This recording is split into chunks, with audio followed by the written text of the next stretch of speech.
देखो ना, 5वां महीना, आज कौन सा महीना जा रहा है? 9वां महीना, 4 महीने हो गए हैं। 4 महीने हो गए हैं। 4 महीने में परमिट, रूट परमिट बनने में कितना टाइम लगता है? एक हफ्ते के अंदर अंदर 2-3 दिन में बन जाता है। चलो 1 हफ्ता होना चाहिए। ये तो देखो 5वां महीना, अब 9वां महीना है। यकीन करो कि 3 महीने से उन्होंने चक्कर मारे दफ्तर आके। 4 महीने। उनको बताओ हमारे रोजाना चलान हो रहे हैं इसकी वजह से। तो हमारे पास यकीन करो फिर आप पार्टी के पास पे, उनके पास पेश होना, तो वे बताए ना। ये अभी आपका चलान होगा, आपके पास रूट परमिट नहीं है, ठीक है, गाड़ी ले जाओ, उधर आगे ले जाए गाड़ी।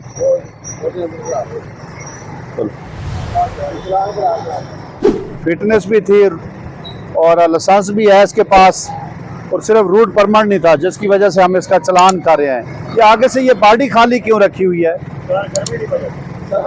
तो इधर जाली लगाए ना, जाली। अगर परिंदा या कोई चीज इसके अंदर लग जाए तो फिर